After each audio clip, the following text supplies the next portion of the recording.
Do you believe that a country with the most solid democratic tradition in South America could turn into a giant slaughterhouse in just one night?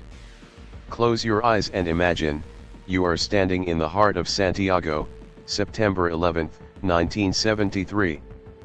But this is not the attack on the Twin Towers in New York of the future. This is an attack on the heart of Chile.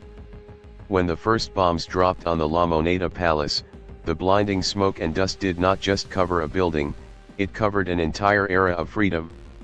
In that smoke, a president chose death to protect loyalty, and a general chose betrayal to step onto the pedestal of fame.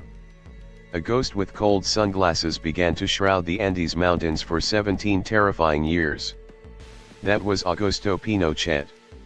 Early that morning, President Salvador Allende woke up to a barrage of phone calls. News of the naval rebellion in Valparaiso hit his faith like a bucket of cold water. Allende, the man with thick black-rimmed glasses and a burning socialist ideal, had believed that the military would keep its oath to protect the Constitution. But he was wrong. At 9 a.m., Chilean army tanks surrounded the presidential palace. General Augusto Pinochet, whom Allende had appointed as commander-in-chief just 19 days earlier, was now the one ordering the attack. Pinochet did not appear directly, he operated from a secret command center, his voice rasping through the radio issuing uncompromising orders. Allende stood by the window of La Moneda, looking down at the black muzzles aimed at him. He held an AK-47, a gift from Fidel Castro, and wore a steel helmet. In his final speech broadcast over Radio Magallanes amidst a hail of bullets, his voice did not tremble, "I will not resign. I will pay with my life to defend the loyalty of the people." At 11:50 a.m., two Hawker Hunter fighter jets appeared like birds of prey. They fired rockets directly into the palace. Fire erupted. Stones crumbled. The symbol of national sovereignty was submerged in a sea of flames. Allende committed suicide in his office. When the coup soldiers stormed in, they only saw a fallen body whose posture remained defiant. That day, the sun set earlier than usual in Chile. Buses were requisitioned to carry detainees to the National Stadium. The singing of singer Victor Jara was silenced by rifle butts. An era of blood and tears officially began. History teaches us that no coup succeeds with just guns from within. There is always an invisible hand pushing from behind. In Chile, that hand bore the image of Uncle Sam. Why was Washington so afraid of a small country at the southern tip of South America? The answer lies in two words: copper and ideology. As soon as Salvador Allende was elected in 1970, the White House went into red alert. U.S. President Richard Nixon and Secretary of State Henry Kissinger saw in Allende an intolerable threat, a socialist government democratically elected right in America's backyard. Allende took a bold step, nationalizing all copper mines. Copper is the bloodline of Chile, but at that time, most of the profits flowed into the pockets of U.S. corporations like Anaconda and Kennecott. To the U.S., this was not just a loss of money, but the loss of a strategic pawn. Nixon ordered the CIA with a famous, bone-chilling sentence, "Make the economy scream. Make the economy scream." The CIA spent millions of dollars on a psychological warfare campaign and sophisticated economic sabotage of the 20th century, artificial inflation. They funded strikes by truck drivers, paralyzing the transportation and distribution lifelines. People in Santiago had to wait in line for hours just to buy a loaf of bread or a carton of milk. Media manipulation. Chile's largest newspaper, El Mercurio, received money from the CIA to weave terrifying scenarios about the Allende government seizing the property of civilians, turning Chile into a second Cuba. Baiting the military, the CIA approached high-ranking generals, sowed the idea that the military was the only force that could save the nation from collapse. Pinochet was not the US's first choice, but he was the boldest and most brutal one to execute the script. When the coup broke out, U.S. warships were already anchored off the coast of Chile under the guise of the Unitas exercise, a threatening presence to ensure no intervention could help Allende. The US chose Pinochet not because he loved democracy, but because he protected their interests. If the coup was a steel punch, the years that followed were a systematic process of crushing. Pinochet understood that temporary violence was not enough to maintain power. He needed a secret police apparatus brutal enough to make people afraid to even think of resisting. And DINA, National Intelligence Directorate, was born, turning Chile into a terrifying laboratory of fear. DINA was unlike any police force. They stood above the law, reporting directly to Pinochet. Under the command of the monster Manuel Contreras, DINA turned ordinary houses in the heart of Santiago into earthly hells. Villa Grimaldi and Londres 38, names that to this day, Chileans still mention with a shiver. Here, torture was elevated into a systematic industry, La Parrilla, iron beds connected to high-voltage electricity. Prisoners were chained to them, and electricity would be passed through the most sensitive parts of the body until they were no longer recognizable. Psychological torture, they forced fathers to hear the screams of their daughters in the next room, forced husbands to watch their wives being humiliated. The goal was not just to extract information, but to completely destroy the victim's personality and spirit. The music of death, to prevent neighbors from hearing cries for help, DINA often played classical music or 70s pop music at extreme volume. The melodious tunes blended with screams to create a deathly symphony. Not stopping at Chile's borders, Pinochet also initiated Operation Condor. This was a diabolical alliance between South American dictators, Argentina, Brazil, Uruguay, Paraguay. They exchanged lists of prisoners and coordinated the assassination of dissidents across the continent. Pinochet's hand reached as far as Washington, D.C., when he ordered the car bombing of former Minister Orlando Letelier in the heart of the U.S. Capitol. Chile at that time was like an unmarked graveyard. People were taken in the night and disappeared, desaparecidos. They had no bodies, no graves, no justice. But the peak of brutality still lay ahead, when the military began looking toward the deep Pacific Ocean. Death sometimes is not the end. For Pinochet, death had to be total erasure. He didn't just want the Chilean people to be silent, he wanted opponents to vanish as if they had never existed in this world. This was the reason for the birth of one of the most disgusting crimes in human history, Caravan of Death, the death flights. Imagine you are a prisoner at an air base at 2 a.m. After months of being tortured in the dark, you are brought outside. The sea breeze from the Pacific blows in, bringing the saltiness, but it does not bring a sense of freedom. You are blindfolded, your limbs tightly bound with steel wire. The military did not want to leave traces of the executions. Lead bullets could be found, mass graves could be unearthed. Therefore, they chose the ocean.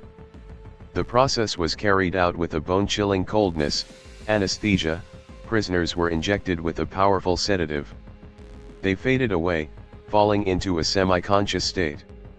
Railway tracks, this was the most brutal detail. Soldiers used steel wire to tightly bind a heavy section of railway track to each victim's chest or legs. This iron bar ensured that when the body was thrown into the water, it would immediately sink to depths of thousands of meters, where extreme pressure would prevent the body from floating to the surface. Drop point, Puma helicopters took off from military airfields, flying dozens of miles off the coast. At an altitude of thousands of meters, the helicopter door opened. One by one, bodies were pushed into the pitch-black heart of the sea. Over 17 years, more than 3,000 people disappeared like that. Their families waited in vain, not knowing if their loved ones were alive or dead, in prison or in exile. Pinochet nonchalantly declared, "They do not exist, they are just ghosts." But the sea does not keep secrets forever. Decades later, divers found rusted railway tracks at the bottom of the ocean, with fragments of cloth and decaying human bones still caught on them. These were the ironclad evidence of a crime against humanity. Why was a bloodthirsty dictator like Pinochet praised by a segment of the Chilean people and the West? The answer lies in a controversial phrase, the Chilean miracle. While the torture chambers were operating at full capacity, Pinochet handed the entire economy over to a group of young economists trained in the US, known as the Chicago Boys. Pinochet did not understand inflation or GDP, but he understood that to keep his seat, he needed a country that was financially stable.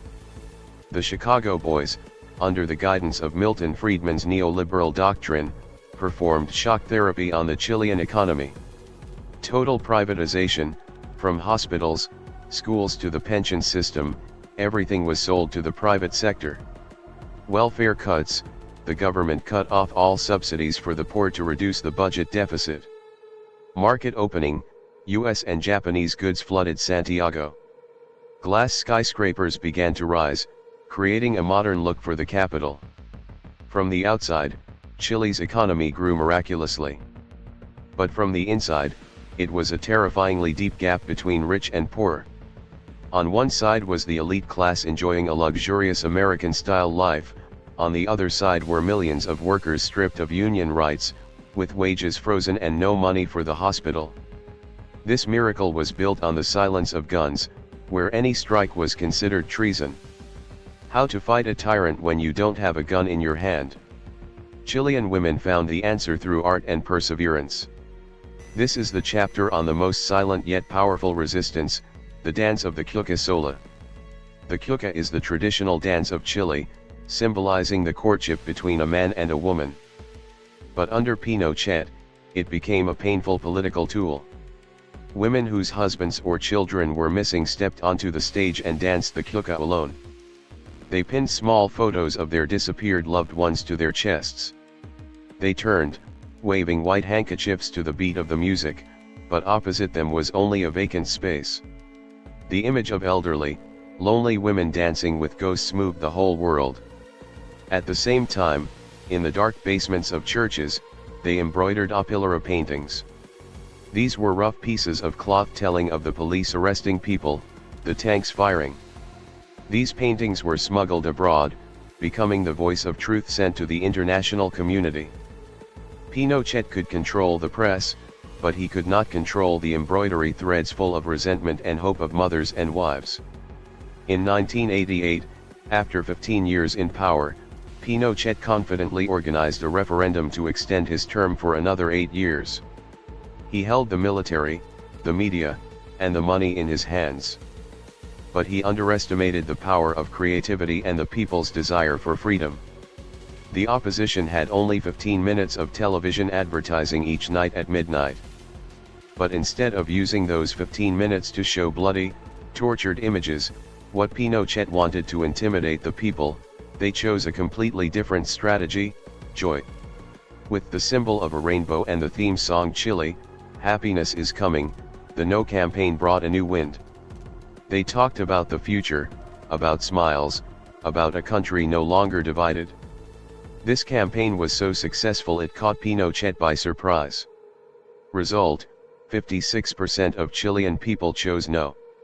That night, at the La Moneda Palace, Pinochet furiously demanded that the generals sign a martial law order to cancel the election results.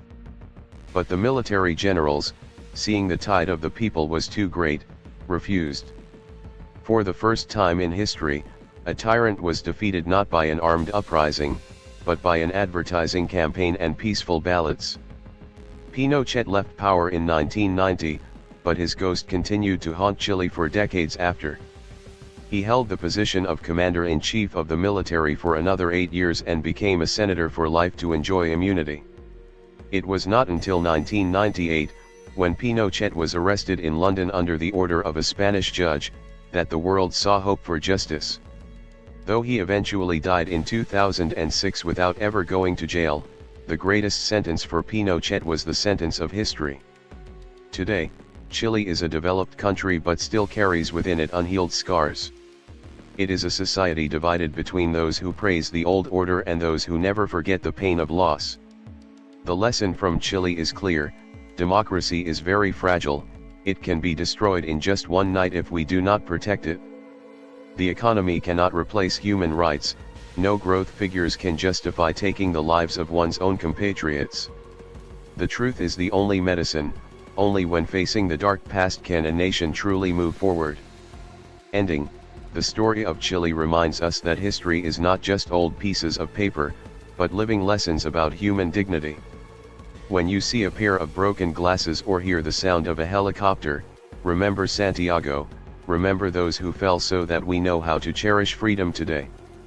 History is a mirror for the present. What do you think about trading freedom for economic stability? Is justice ever too late? Please leave your opinions in the comments section below. Don't forget to like and subscribe to join us in decoding the darkest corners of world history.